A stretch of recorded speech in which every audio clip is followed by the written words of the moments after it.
Last class, types of OS we are discussing because it's not the type of particular OS. We are discussing about types of systems, and on that system, on those system, different types of OS we required, right? Right, बच्चे. तो we just studied batch processing system, multi-programming system, multitasking system, right? Multitasking is also named as time sharing system, right? Till this point, you understood the points. जो difference है वो discuss कर लिए। एक है कि हमने अभी जो पढ़ना है डिस्ट्रीब्यूटेड सिस्टम को। गाइस, यहाँ तक आपको समझ में आ गया था ना? Yes sir. ठीक है। अभी एक और भी कुछ बहुत सारे टाइप्स हो सकते हैं, बट हम जनरली मेजर जो टाइप्स आप जानते हो उनको समझेंगे। अब जैसे मान लो आपका सिस्टम है, सिस्टम आपका यूनिप्रोसेसर भी हो सकता है। जो आपके सिस्टम्स हैं नॉर्मली जनरली जो आपके सिस्टम्स है वो यूनिप्रोसेसर सिस्टम्स है, राइट? वो तो अब एडवांस हो गए हैं आपके सीपीयूज, तो अब आपके एक ही सीपीयू के अंदर मल्टीपल सीपीयूज आ गए हैं। तो यूनिप्रोसेसर सिस्टम मतलब आपके सिस्टम में सिंगल सीपीयू होगा और बाकी मेमोरी होगी, जो कि हम ऊपर से देखते आ रहे हैं। एक यूनिप्रोसेसर सिस्टम की बात कर रहे थे हम अभी तक। और दूसरा सिस्टम टाइप हो सकता है जी कि आपका जो सिस्टम है वो मल्टी प्रोसेसर हो सकता है। तो मल्टी प्रोसेसर सिस्टम का मतलब क्या हो गया कि अब आपके सिस्टम में एक सीपीयू ना होके, इसको यहाँ पे देख लेते हैं, मल्टीपल सीपीयूज अवेलेबल है यूज करने के लिए। होता है जैसे आप डुअल कोर और ये सब देख रहे हो, इनमें क्या है, मल्टीपल आपके सीपीयूज अवेलेबल है आपके पास फंक्शन करने के लिए, और वो एक कॉमन मेमोरी शेयर कर रहे होंगे। ठीक है, तो वो किस लिए दिए गए हैं आपको? ताकि आप बेटर यूटिलाइजेशन कर सको और फास्ट अप कर सको processing power of that particular CPU, right? System, right? और थ्रेडिंग का यूज कर सको, राइट? इसीलिए इसीलिए जो आपकी कहा जाता है कि भाई लाइनेक्स पे काम इसलिए ज्यादा फास्ट होता है जी, क्योंकि वो मल्टी थ्रेडिंग सपोर्ट देती है। तो वो बेटर यूटिलाइज कर पाती है अपने जो भी उसके पास सीपीयूज या कोर्स पड़े हुए हैं उनका यूज कर पाती है। तो हम लोग जनरली हम जितने भी हम प्रॉब्लम्स हम ओएस में पढ़ने वाले हैं, वो हम लोग जो पढ़ रहे हैं पढ़ेंगे वो जनरली हम इस सिस्टम के ऊपर पढ़ेंगे। जितनी भी टेक्निक्स हम अप्लाई करने वाले हैं, जितनी भी टेक्निक्स हम समझने वाले हैं, वो यूनी प्रोसेसर इन्वायरमेंट के लिए ही बनाई गई हैं। क्यों? क्योंकि इसमें इसमें उन प्रॉब्लम्स को डील करना थोड़ा चैलेंजिंग है ना? मल्टी प्रोसेस सिस्टम में तो ये है कि भाई आपके पास चार सीपीयू तो यानी कि आप एक साथ चार जॉब्स परफॉर्म करवा सकते हैं, राइट? तो यहाँ पर उतने चैलेंजेस नहीं होंगे, यहाँ पर केवल आपको कम्युनिकेशन चैलेंजेस होगा। बाकी यूनी प्रोसेसर में बहुत सारे चैलेंज है कि भाई आपको केवल कम्युनिकेशन ही नहीं, आपको जो भी यूजर्स हैं उनके बीच में सिंक्रोनाइजेशन प्रोवाइड करना होगा और सीपीयू अलोकेट करना होगा। मतलब एक कॉमन या फिर शेयर्ड मीडियम में काम करना होगा आपको। तो यहाँ पर आपके चैलेंजेस बढ़ जाते हैं। तो इसीलिए हम जितना भी ओएस पढ़ेंगे वो सब किससे किससे डील कर रहा होगा, वो ये जो भी हम टेक्निक्स पढ़ेंगे वो ये अज्यूम करके चल रही है कि आपका जो सिस्टम है वो यूनी प्रोसेसर सिस्टम है, राइट? समझ में आ रहा है बच्चे? Yes sir. ठीक है। फिर धीरे धीरे जब आपके कंप्यूटर आर्किटेक्चर और एडवांस होते गए, तो फिर इन्होंने क्या किया कि अभी तक जितने भी आपने सिस्टम, इससे ऊपर 5 से ऊपर आपने जितने भी सिस्टम देखे, ये आप बात कर रहे थे स्टैंड अलोन सिस्टम की, अलोन सिस्टम्स की। मतलब एक एक कंप्यूटर की या फिर एक सिस्टम के अंदर सिंगल सिस्टम की बात कर रहे थे आप, ठीक? बट जब अब एडवांस हो चुके हैं हम लोग, नेटवर्क एनवायरनमेंट में आ चुके हैं, तो अब आपके जो सिस्टम है वो डेवलप हो गए हैं, तो एडवांस हो गए हैं। तो अब वो किस कैटेगरी में आते हैं? वो डिस्ट्रीब्यूटेड सिस्टम में। जहां हम सिंगल सिस्टम पे काम करते थे, अब हम डिस्ट्रीब्यूटेड एनवायरनमेंट में चले गए, राइट? डिस्ट्रीब्यूटेड सिस्टम का क्या मतलब हुआ जी? कि अब आपके जो सिस्टम है सिंगल सिस्टम नहीं है। अब आपको जो मैनेज करने होंगे वो ऐसे मानो जैसे कि भाई आपका एक कंप्यूटर यहाँ पर है, एक कंप्यूटर यहाँ पर है, मतलब बहुत सारे कंप्यूटर, मैं तो एक जनरल बना रहा हूँ, बहुत छोटा सा बना रहा हूँ। है ना। कंप्यूटर वन मतलब C1, C2, C3, C4, C5, C6, right. हर एक के पास अपनी सीपीयू है और अपनी मेमोरी है। सबके पास अपना सीपीयू है, अपनी मेमोरी है। तो ये advancement of stand alone system है, राइट। अब आप नेटवर्क पे चले गए, मतलब नेटवर्क से कनेक्ट इंटरकनेक्ट कर दिया आपने, सिस्टम को इंटरकनेक्ट कर दिया, सारे सिस्टम से कनेक्टेड हैं। तो आपने उसको बोल दिया जी कि ये अब एक डिस्ट्रीब्यूटेड सिस्टम बन गया जी आपका। CPU, memory, CPU, memory, CPU, memory, CPU, memory, यानी कि आपने एक्सटेंड कर दिया एक स्टैंड अलोन सिस्टम को। अब आपने नेटवर्क में बहुत सारे सिस्टम कनेक्ट कर दिए, तो उसको आपने एक तरह से उस कंबाइनली इस पूरे चीज को क्या बोला आपने कि भाई अब आपके पास एक डिस्ट्रीब्यूटेड सिस्टम है। तो ये जितने भी आपके इंटरकनेक्टेड सिस्टम होंगे ये आपस में शेयर करेंगे क्या, इन्फॉर्मेशन। क्या क्या शेयर करेंगे ये, एक तो इन्फॉर्मेशन शेयर करेंगे, हार्डवेयर शेयर करेंगे। Hardware in the sense processing power, एक दूसरे के सीपीयू यूटिलाइज करेंगे for faster and upgraded performance, upgraded performance, है ना। ये इसलिए बनाया गया है ये आर्किटेक्चर, ठीक। ये अब आप आपने शायद पढ़ा है होगा कि नहीं होगा मुझे नहीं पता, बट आपने क्लाउड का नाम सुना होगा, क्लस्टर का नाम सुना होगा, है ना, ग्रिड का नाम सुना होगा, नेटवर्क का नाम सुना होगा। तो वो सब एक तरह से डिस्ट्रीब्यूटेड सिस्टम की ही बात चल रही है, ठीक। तो जब आपने सिस्टम अपग्रेड कर दिया, जिस इस ऐसा बना दिया जो नेटवर्क पे काम करने वाला है, तो यहाँ पर अब आपकी एडिशनल सर्विसेज बढ़ जाती हैं, जिसे हम बोलते हैं network oriented services. Network oriented services आपको रिक्वायर्ड होंगी। क्यों? क्योंकि भाई जब आप बोल रहे हो कि एक दूसरे से के आप सीपीयू यूटिलाइज कर पाओ, एक दूसरे की मेमोरी यूटिलाइज कर पाओ, अगर कोई सिस्टम पे कोई लार्ज जॉब हो रही है तो आप उसको डिस्ट्रीब्यूट कर दो अदर अदर सारे सिस्टम्स जो भी इंटरकनेक्टेड है, और सबसे कैलकुलेशन लो और सबके रिजल्ट वापस उस पर्टिकुलर सिस्टम पे वापस दे दो, है ना। तो यानी कि टू एंड फ्रो, तो यानी कि आपको नेटवर्क की जरूरत पड़ेगी। तो आपका जो इस ऐसे तरह के सिस्टम के लिए जो आपको ऑपरेटिंग सिस्टम रिक्वायर्ड होगा उसे हम क्या बोलेंगे, डिस्ट्रीब्यूटेड ऑपरेटिंग सिस्टम, राइट। उसमें एड ऑन हो जाएगा आपका नेटवर्क से रिलेटेड जितने भी फीचर्स हैं, यानी कि नेटवर्क आरएमआई के लिए सपोर्ट, रिमोट प्रोसीजर कॉल के लिए सपोर्ट देना, है ना। क्योंकि भाई नेटवर्क में जितने भी आप कम्युनिकेशन करोगे, एक कंप्यूटर दूसरे कंप्यूटर से जितना भी कम्युनिकेशन करेगा वो वाया नेटवर्क करेगा। अब अगर वो वाया नेटवर्क करेगा तो ऑब्वियसली बात है उसे नेटवर्क फीचर्स रिक्वायर्ड होंगे, नेटवर्क की सर्विसेज रिक्वायर्ड होंगी, और ये सर्विसेज प्रोवाइड करना उसका काम होगा आपका, उस डिस्ट्रीब्यूटेड ऑपरेटिंग सिस्टम का काम होगा, ठीक है। तो एक कैटेगरी आपकी ऑपरेटिंग सिस्टम की डिस्ट्रीब्यूटेड ऑपरेटिंग सिस्टम भी हो जाता है। तो अगर देखा जाए तो डिस्ट्रीब्यूटेड ऑपरेटिंग सिस्टम तो अपने आप में एक तरह से एक अम्ब्रेला है जिसके अंदर नेटवर्क ओएस भी जुड़ गया, आपका नेटवर्क ओएस भी जुड़ गया, एड ऑन हो गया इसमें, ठीक है। तो कंफ्यूज मत होना, नेटवर्क ओएस डिस्ट्रीब्यूटेड ओएस लगभग एक ही तरह के हैं, बस थोड़ा बहुत फर्क आएगा उनमें। अगर नेटवर्क ओएस की बात करेंगे तो आप नेटवर्क ओएस मतलब आपने कुछ कंप्यूटर्स नेटवर्क से कनेक्ट कर दिए और वो कंबाइनली काम करेंगे। डिस्ट्रीब्यूटेड का क्या मतलब है, वो उसका लार्जर रूप है, सुपर सेट है, मतलब डिस्ट्रीब्यूटेड ओएस जो होगा वो super set of network OS होगा, उसमें बाय डिफॉल्ट नेटवर्क ओएस भी इंक्लूडेड होगा, राइट। यहाँ तक बात समझ में आ गई। तो जो नेक्स्ट पॉइंट है देखो इसमें थोड़ा सा चेंज आ गया, है ना बच्चे, समझ में आ गया। Yes sir.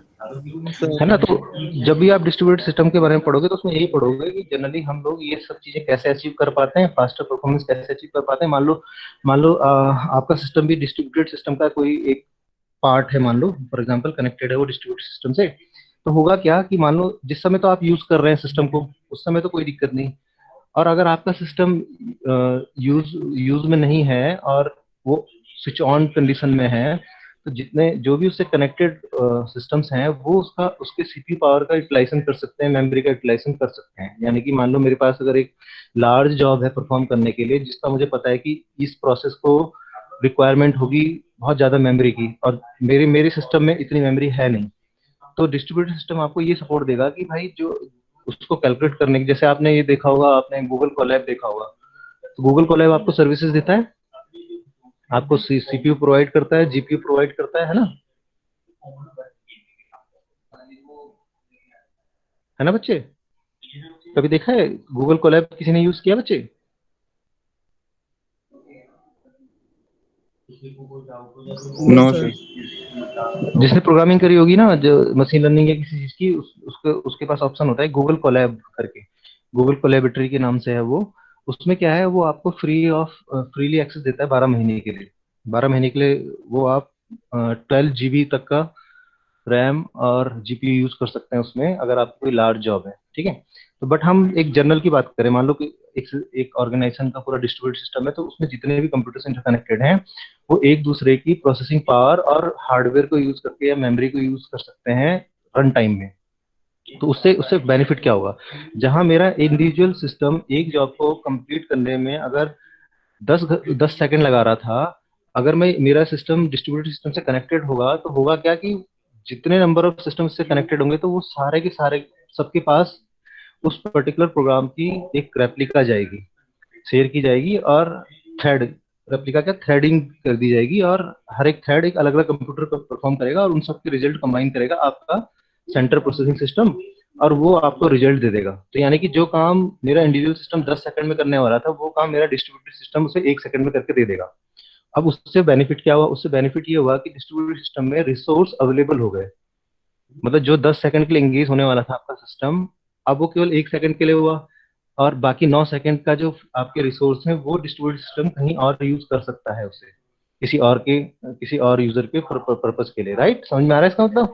जैसे कि आपने इसका मतलब, नॉट एग्जैक्टली वो इसका एग्जांपल है, बट जैसे आपने देखा होगा कि आईडीएम में आप यूज करते होंगे इंटरनेट डाउनलोड मैनेजर, राइट? उसमें कभी डाउनलोडिंग करिए बच्चे? Yes sir. तो उसमें देखना, कई बार जब आप कोई बड़ी फाइल डाउनलोड कर रहे होते हैं, तो वो एक एक साथ एक ही जगह से डाउनलोडिंग नहीं करता। वो क्या करता है, मल्टीपल पीर्स ढूंढता है। तो मल्टीपल पीर से वो आपके फाइल, आपकी जो लार्ज फाइल है, उसके छोटे छोटे पार्ट्स अलग अलग जगह से डाउनलोड करता है, फिर बाद में उनको कंसोलिडेट करता है और आपको रिजल्ट दे देता है। कभी देखा है होते हुए ये? Yes sir. है ना? तो वो भी एक तरह से वो यूटिलाइज कर रहा है डिस्ट्रीब्यूटेड सिस्टम की फैसिलिटी को। तो जो आपका इंटरनेट है, इंटरनेट एक तरह का डिस्ट्रीब्यूटेड सिस्टम ही है। तो जो भी इंटरनेट पे कनेक्टेड है, उनकी पावर को वो यूज कर रहा है। तो जहाँ जिन जिन सर्वर्स पे वो पर्टिकुलर फाइल, देखो, इसका इसका सीधा सीधा मतलब ये समझो कि जो हम डिस्ट्रीब्यूटेड सिस्टम की बात करें, तो अगर कोई भी फाइल F1 C2 ने क्रिएट करी, तो कुछ टाइम बाद ये फाइल की कॉपी हर एक सर्वर पे स्टोर हो जाती है। इस पे भी हो जाएगी, इस पे भी हो जाएगी, इस पे भी हो जाएगी, है ना? तो यहाँ पर भी F1 आ जाएगा, यहाँ पर भी F1 आ जाएगा, यहाँ पर भी F1 हो जाएगी, यहाँ पर भी कॉपी हो जाएगी, यहाँ पर भी कॉपी हो जाएगी। ऐसे करके हर एक के पास इस फाइल की रेप्लिका हो जाएगी, राइट? अब इससे बेनिफिट क्या होगा? इससे बेनिफिट ये होगा कि इन द मीन वाइल, अगर प्रोसेसिंग के दौरान कोई नोड फेल हो जाती है, तो ये फाइल आप दोबारा एक्सेस कर सकते हैं। यानी कि आपने कुल मिला के क्या क्या बढ़ा दिया, अपने सिस्टम की रीचेबिलिटी बढ़ा दी, है ना? है ना? और आपने सिस्टम को क्या बना दिया, रिजिड बना दिया, कि वो फेलर को टॉलरेट कर सके, सिस्टम फेलर को टॉलरेट कर सके। तो यही बेनिफिट होता है उसका, कि भाई आप रेप्लिका बनाते हो और रेप्लिका एक दूसरे सर्वर पे चली जाती है। तो ऐसे ही आपका जो जो जो चीज आप अपने क्लाउड पे सेव करते हो, तो उस क्लाउड की, जैसे मान लो आपने गूगल के क्लाउड पे कुछ चीज सेव करा, कोई आपने अपनी एक्स फाइल सेव करी, तो वो फाइल गूगल के केवल एक क्लाउड पे नहीं रहती, वो गूगल के जितने भी क्लाउड उस रीजन में होंगे, एटलीस्ट मतलब इंडिया में मान लो छह छह छह सर्वर हैं गूगल के, तो छह के छह सर्वर पे उनकी एक रेप्लिका क्रिएट कर दी जाएगी, बना दी जाएगी, ताकि इन केस मान लो जो आपका नियरेस्ट सर्वर है, अगर वो कभी फेल भी हो जाए, तो उसके सेकंड नियरेस्ट वाले सर्वर से वो फाइल आपको वापस प्रोवाइड की जा सके। तो availability of data exceed increase हो गया आपका। ऑल द टाइम आपके पास अवेलेबल होगा वो। फेलर के केस में भी, अगर फेल हो जाती है नोट्स, तो तब कंप्यूटर्स फेल हो भी जाते हैं, तब भी आपके पास वो, आप उसे दोबारा से निकाल सकते हो उस फाइल को अपने क्लाउड से, राइट? समझ में आ गया? तो जब जब भी हम ऐसे एनवायरनमेंट में बात करेंगे तो यहाँ पर हमें special type of operating system की रिक्वायरमेंट होगी, जिसको हमने बोला कि भाई वहां पर जो ऑपरेटिंग सिस्टम यूज होंगे उन्हें हम बोलेंगे डिस्ट्रीब्यूटेड ऑपरेटिंग सिस्टम। यानी कि वो केवल स्टैंड अलोन कंप्यूटर्स के लिए नहीं बनाया है, वो एक ऐसा ऑपरेटिंग सिस्टम है जो कि ग्रुप ऑफ कंप्यूटर्स या इंटरकनेक्टेड कंप्यूटर्स को के बीच में कम्युनिकेशन और जितनी भी रिलेटेड सर्विसेज हैं वो सारी प्रोवाइड करेगा। तो वो स्पेशल टाइप का होगा, इसीलिए वो लार्ज साइज का भी होगा, राइट। ये समझ में आ गया, क्लियर हो गया बच्चे? तो एक, सर इसमें हाँ डाउट है बच्चे। सर। सर जैसे कि इसमें कौन सीपीयू डिसाइड करेगा सर कि किस सीपीयू के पास कौन सा वर्क जाना चाहिए, क्योंकि हाँ, इसमें भी दो आर्किटेक्चर होते हैं, हम मतलब इसके डिटेल में जा नहीं रहे थे। इसमें भी दो आर्किटेक्चर होते हैं, एक तो आपका होता है पी टू पी आर्किटेक्चर, एक होता है क्लाइंट सर्वर आर्किटेक्चर, राइट। तो एक डिस्ट्रीब्यूटेड सिस्टम तो ऐसा होता है जिसमें एक सेंटर मास्टर नोड होती है। मान लो हमने इस सेंटर वाले को मास्टर नोड डिफाइन कर दिया, तो इसकी रिस्पॉन्सिबिलिटी बढ़ जाती है फिर। ये मान लो जिसको मैं रेड कलर से इंसर्किल कर रहा हूँ, अगर ये सेंटर मास्टर नोड बना दी मैंने, मास्टर कंप्यूटर बना दिया, तो इसकी रिस्पॉन्सिबिलिटी होगी जितने भी कंप्यूटर कनेक्टेड हैं उन सबके बीच में कम्युनिकेशन प्रोवाइड करना और मैसेज पासिंग करना। बट इस वाले आर्किटेक्चर में एक प्रॉब्लम क्या है, इस वाले आर्किटेक्चर में एक प्रॉब्लम है कि अगर जो सपोर्टिंग नोड्स हैं वो फेल हो जाए तो कोई दिक्कत नहीं आएगी, बट अगर मास्टर नोड मतलब मास्टर कंप्यूटर फेल हो गया तो दिक्कत है, तो ये फेल हो जाता है। तो रियल रियल डिस्ट्रीब्यूटेड सिस्टम किसे बोलते हैं हम? पीर to Pir. P to P मतलब पीर टू पीर। हर एक नोड अपने आप में स्लेव भी होगी और मास्टर भी होगी। जिस टाइम पे वो किसी प्रोसेस को इनिशिएट करेगी उस टाइम पे वो मास्टर का रोल परफॉर्म करेगी, और जिस टाइम पे वो सर्विसेज सर्विसेज एक्सेस करेगी कहीं से किसी और जगह से, उस टाइम पे वो स्लेव नोड हो जाएगी, मतलब वो रिक्वेस्टिंग नोड हो जाएगी। तो वो हर एक नोड मास्टर भी होगी और रिक्वेस्टिंग नोड भी होगी, हर एक नोड मास्टर भी होगी, रिक्वेस्टिंग नोड भी, डिपेंड करेगा कि उसने प्रोसेस इनिशिएट किया कि वो किया। अब यहाँ पर हर एक नोड के पास अपना डिस्ट्रीब्यूटेड ऑपरेटिंग सिस्टम सेव होगा और वो अपने बैकग्राउंड में सपोर्ट देता रहेगा हर एक नोड को। तो यूजर को बिना बताए वो जो भी उसकी फाइल जिस पे वो काम कर रहा है उसकी उसको डिस्ट्रीब्यूट करने का काम आपका नेटवर्क ओएस या फिर जिसे हम डिस्ट्रीब्यूटेड ओएस बोल रहे हैं वो करेगा। तो रिस्पॉन्सिबिलिटी रियल में इनिशिएटर की होगी, जो रिजल्ट को ऑर्गेनाइज करने की रिस्पॉन्सिबिलिटी किसकी होगी? मास्टर नोड की, जो कि हमारी उस टाइम पे जिसने प्रोसेस को इनिशिएट किया है। मान लो हमारे हमारे C5 ने किसी प्रोसेस P1 को इनिशिएट किया, तो ये P1 को इनिशिएट जब करेगा तो मान लो अगर इसको X टाइम चाहिए, तो X टाइम डिवाइड हो जाएगा नंबर ऑफ नोड्स इंटरकनेक्टेड। तो होगा क्या, इस P1 के 6 थ्रेड्स बना दिए जाएंगे, अगर छह छह ही है ना, छह नहीं, हाँ पांच पांच कनेक्टेड है इससे, छह छह सिस्टम कनेक्टेड है, तो छह छह नोड्स बना दी जाएंगी, सॉरी छह थ्रेड्स बना दी जाएंगी, और हर एक को एक एक थ्रेड दे दिया जाएगा काम करने के लिए। और हर एक नोड अपना काम करके उस पर्टिकुलर थ्रेड पे काम करके रिजल्ट जिसने भी इनिशिएट करा है उसको वापस भेज देगी, इसको भी वापस भेज देगा, ये भी वापस भेज देगी इसको, ये भी इसको रिजल्ट वापस भेज देगी, ऐसे करके सो ऑन। सब अपने अपने अपने रिजल्ट इसको वापस भेज देंगे। अब चूंकि इसने इसने उस पर्टिकुलर प्रोसेस को इनिशिएट करवाया था C5 ने, तो इसकी रिस्पॉन्सिबिलिटी क्या होगी कि वो जितने भी थ्रेड्स हैं उनको कंबाइन करेगा, कंबाइन करके अपना रिजल्ट की फॉर्म में कन्वर्ट करेगा और अपना रिजल्ट ले लेगा, राइट। तो रिस्पॉन्सिबिलिटी एट द टाइम, अगर हम पीर टू पीर डिस्ट्रीब्यूटेड सिस्टम की बात कर रहे हैं तो उसमें रिस्पॉन्सिबिलिटी उसकी होगी जिसने उस पर्टिकुलर प्रोसेस को इनिशिएट करा है, राइट। और जिसने इनिशिएट नहीं करा है, केवल वो उसको उसको सर्विस दे रहा है, तो उसकी रिस्पॉन्सिबिलिटी नहीं है, वो तो केवल रिस्पॉन्ड करेगी उसकी रिक्वेस्ट पे। समझ में आया बच्चे? आपने नेटवर्क पढ़ रखा है आप लोगों ने? कंप्यूटर नेटवर्क पढ़ा था?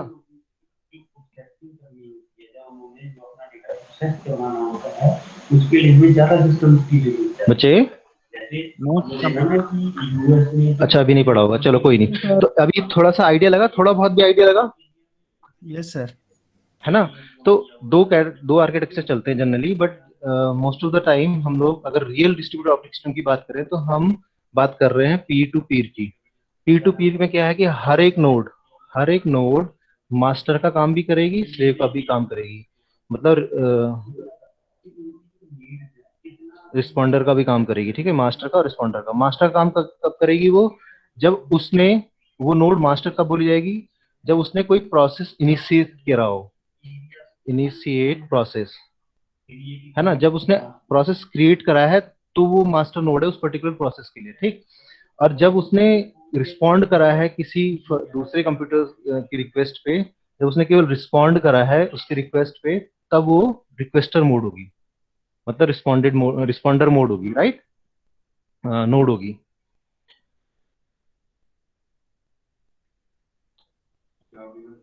है ना, समझ में आ गया बच्चे?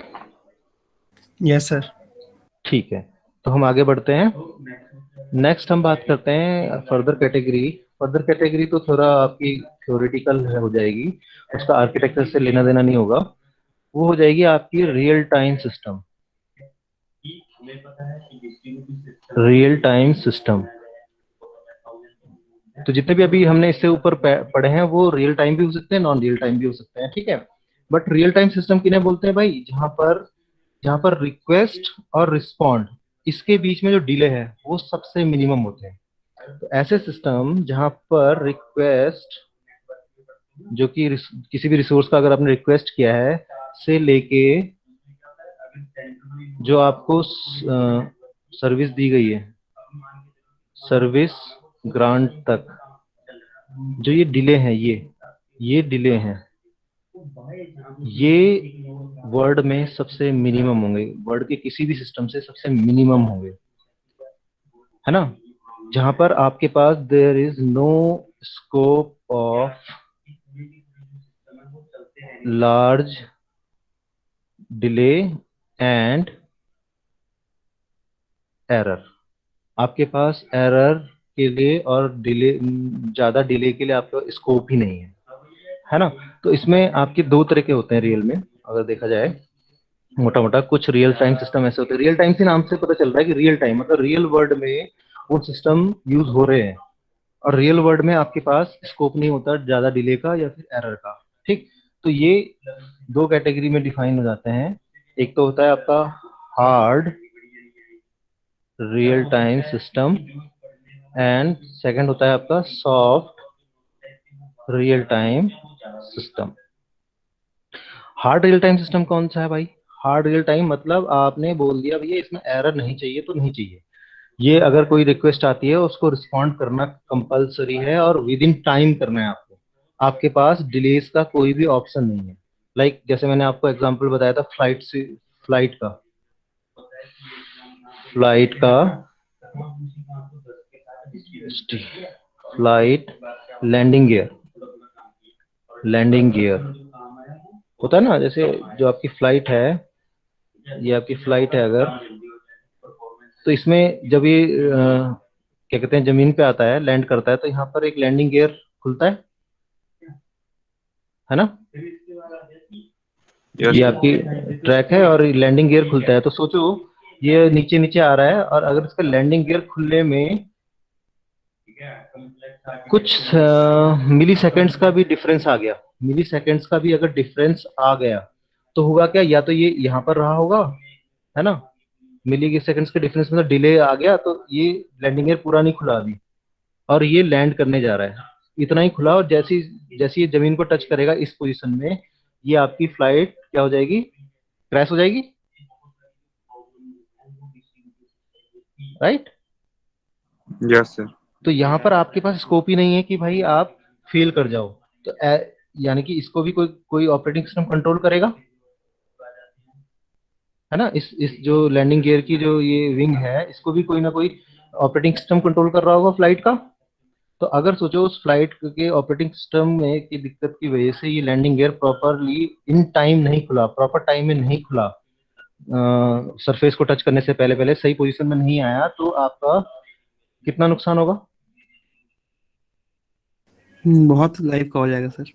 हाँ, पैसों की तो कोई दिक्कत नहीं, फ्लाइट की जो कॉस्ट है उसकी कोई दिक्कत नहीं है, वो तो दोबारा कमाया जा सकता है। बट इस केस में आपका एक ऐसा नुकसान होगा जो कि जिसे हम कहते हैं ना अनरिकवरेबल है, मतलब उसे आप अनरिकवरेबल का मतलब क्या हुआ कि आप उसे रिकवर नहीं कर सकते, अगर किसी की जान चली गई तो आप उसे जिंदा नहीं कर सकते, तो वो सबसे बड़ा लॉस होता है दुनिया का। तो ऐसे ऐसे सिस्टम, रियल टाइम सिस्टम, जहां पर किसी की लाइफ जुड़ी हुई होगी, लाइफ से रिलेटेड होगा ह्यूमंस की, वहां पर आपको ऐसे ऑपरेटिंग सिस्टम रिक्वायर्ड होंगे जो कि जहां पर 0.0000001% भी एरर एक्सेप्ट नहीं होगी, एरर नॉट एक्सेप्टेड, सिस्टम है उसमें राइट। तो ऐसे ऑपरेटिंग सिस्टम को हम बोलेंगे hard real time system, hard real time operating system. समझ में आ गया। और सॉफ्ट में कैटेगरी में आएगा, वो भी रियल टाइम सिस्टम होंगे, बट वहां पर आपके पास थोड़ा सा स्कोप तो होगा एरर का। फॉर एग्जाम्पल इसको ऐसे समझो जैसे कि आप वीडियो कॉन्फ्रेंसिंग कर रहे हो, है ना, video conferencing real time, video video conferencing real time में होती है बच्चे। Yes sir. तो मान लो वीडियो कॉन्फ्रेंसिंग में नेटवर्क प्रॉब्लम की वजह से थोड़ा बहुत डिले हुआ, है ना, नेटवर्क की प्रॉब्लम की वजह से थोड़ा बहुत डिले हुआ, मतलब आपकी जो सामने स्क्रीन पे जो वीडियो आ रहा था वो थोड़ा सा ब्लर्ड हो गया, तो उससे किसी की जान तो नहीं गई, बट रियल टाइम में आपको दिखा तो रहा है एटलीस्ट, चाहे वो ब्लर्ड दिखा रहा, दिखा तो रहा है ना। Yes sir. तो वो सिस्टम उस कैटेगरी में जाएंगे आपके, किसमें फॉल करेंगे, सॉफ्ट रियल टाइम सिस्टम में। रियल टाइम में वीडियो कॉन्फ्रेंसिंग हो रही है, उसमें हल्की सी ब्लडनेस आ गई, या फिर थोड़ी देर के लिए वीडियो कट भी हो गया, तब भी आपका नुकसान नहीं हुआ कुछ, है ना। तो उसमें क्या हुआ, उसे हम क्या बोल रहे हैं, सॉफ्ट, क्योंकि वहां पर हम थोड़ा बहुत एरर टॉलरेट कर सकते हैं, एक्सेप्टेबल है। या फिर इसका दूसरा एग्जांपल आप देखोगे तो आपने वो नाम सुना होगा, वर्चुअल रियलिटी, है ना, गेम्स भी होते हैं वर्चुअल रियलिटी के, है ना। तो वहां पर क्या है कि वहां पर अगर आप जैसे मान लो कोई गेम खेल रहे हो, वर्चुअल रियलिटी का गेम खेल रहे हो, टेनिस ही खेल रहे हो मान लो, तो आपने तो मूवमेंट कर दी है, हैंड से मूवमेंट कर दी शॉट की, बट वो स्क्रीन पे वो बॉल बॉल में हिट नहीं हो पाया, इससे आपको तो नुकसान कुछ नहीं हुआ, ज्यादा ज्यादा आपका एक शॉट ही तो मिस हुआ।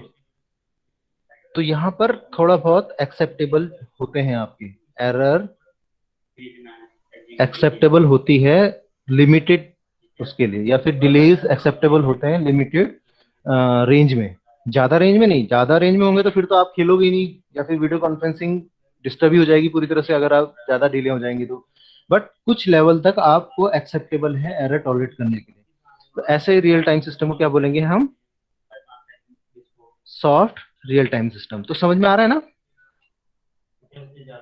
Yes sir. ठीक है।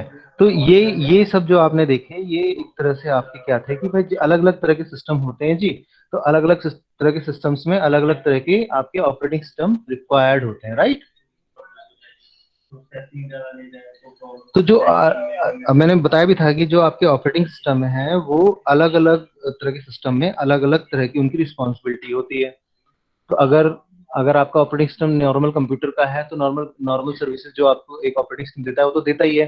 बट अगर मान लो कोई स्पेशलाइज्ड ऑपरेटिंग सिस्टम है, तो स्पेशलाइज सिस्टम्स हैं, लाइक सर्वर्स हैंडल करना है ना, आपके कोई साइंटिफिक एक्सपेरिमेंट वाला कोई सिस्टम सुपर कंप्यूटर है, या फिर आपके जो हेल्थ केयर में हम मेडिकल इमेजिंग सिस्टम्स यूज करते हैं, तो ये सब रियल टाइम की कैटेगरी में आते हैं। आपके वेपन सिस्टम आपका, जैसे अब आपके जो डीआरडीओ आप इम्प्लीमेंट करता है वेपन सिस्टम, तो वहां पर स्कोप नहीं है आपके पास इतना एरर का। जैसे कि नॉर्मली अगर आप कुछ बना रहे हो उसमें वो नहीं भी चलेगा, वो चल जाएगा काम। बट अगर मान लो वेपन सिस्टम जो कि फील्ड में है इस समय वॉर के दौरान, अगर कोई वेपन सिस्टम फेल कर जाए, या फिर काम प्रॉपरली टाइम पे ना कर पाए काम को, तो सामने वाला आपको उड़ा देगा,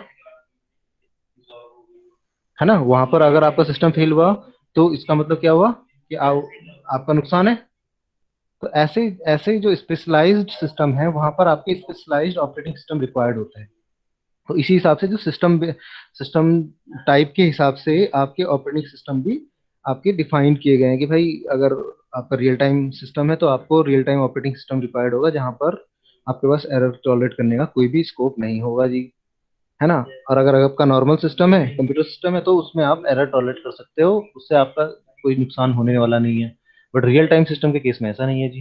रियल टाइम सिस्टम के केस में तो अगर कोई जॉब एक्स टाइम पे होनी चाहिए तो एक्स टाइम पे होनी चाहिए, अगर नहीं होगी तो नुकसान होगा, है ना। जैसे हार्ड के केस में अगर वो टी टी जीरो पे लैंडिंग गियर खुल जाना चाहिए तो टी जीरो पे खुलना चाहिए, वो अगर वो नहीं खुला तो क्रैश होगा सीधा।